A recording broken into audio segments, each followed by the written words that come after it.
Reggie Jackson struck out 2,600 times in his career, the most in the history of baseball. But you don't hear about the strikeouts. People remember the home runs. Fall forward.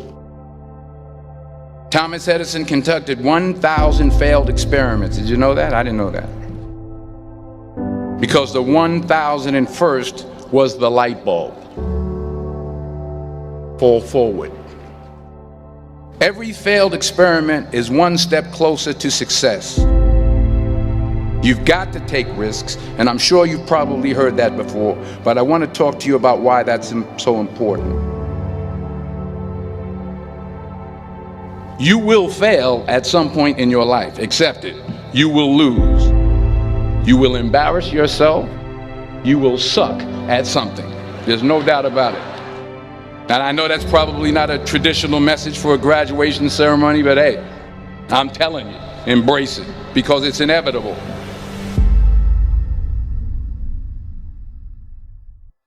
In the acting business, you fail all the time. Early on in my career, I auditioned for a part in a Broadway musical. Perfect role for me, I thought, except for the fact that I can't sing. I didn't get the job. But here's the thing. I didn't quit. I didn't fall back. I walked out of there to prepare for the next audition, and the next audition, and the next audition. I prayed. I prayed. And I prayed. But I continued to fail, and fail, and fail. But it didn't matter, because you know what? There's an old saying, you hang around the barbershop long enough, sooner or later you're going to get a haircut. So you will catch a break, and I did catch a break. Last year, I did a play called Fences on Broadway. But here's the kicker. It was at the Court Theater. It was at the same theater that I failed that first audition 30 years prior. The point is, every graduate here today has the training and the talent to succeed. But do you have the guts to fail? If you don't fail, you're not even trying. I'll say it again. If you don't fail, you're not even trying.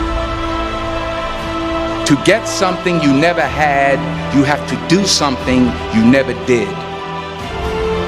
Imagine you're on your deathbed, and standing around your deathbed are the ghosts representing your unfulfilled potential. The ghost of the ideas you never acted on. The ghost of the talents you didn't use. And they're standing around your bed, angry, disappointed, and upset. They say, we came to you because you could have brought us to life, they say. And now we have to go to the grave together. So I ask you today, how many ghosts are going to be around your bed when your time comes?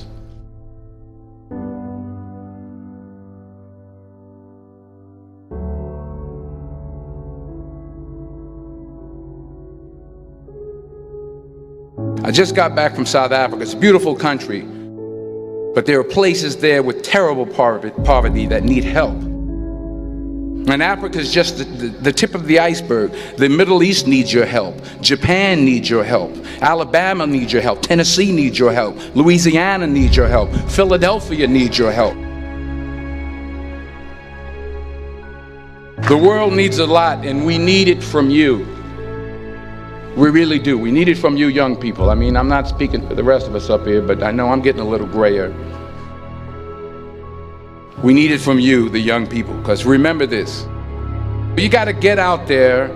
You got to give it everything you got, whether it's your time, your talent, your prayers, or your treasures.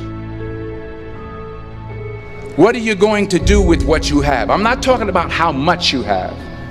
Some of you are business majors, some of you are theologians, nurses, sociologists, some of you have money, some of you have patience, some of you have kindness, some of you have love, some of you have the gift of long suffering. Whatever it is, whatever your gift is, what are you going to do with what you have? All right, now here's my last point about failure. Sometimes it's the best way to figure out where you're going.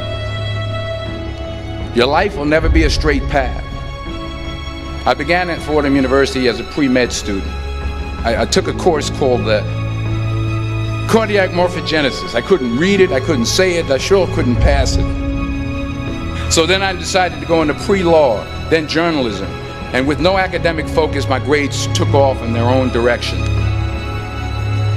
I was a 1.8 GPA, and the university very politely suggested that it might be better to take some time off. I was 20 years old, I was at my lowest point. And then one day, and I remember the exact day, March 27th, 1975, I was helping my mother in her beauty shop. My mother owned a beauty shop up in Mount Vernon.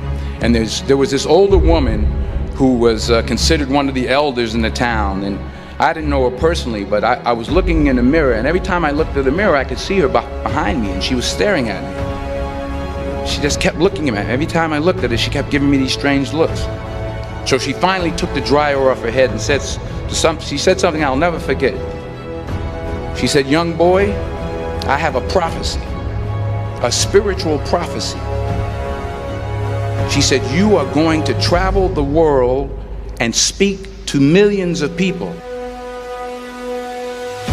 And in the years that followed, just as that woman prophesied, I have traveled the world and I have spoken to millions of people through my movies. Millions who up till this day couldn't see me, who up till this day I couldn't see while I was talking to them, and they couldn't see me, they could only see the movie. They couldn't see the real me. But I see you today, and I'm encouraged by what I see. And I'm strengthened by what I see. Because taking risk is not just about going for a job.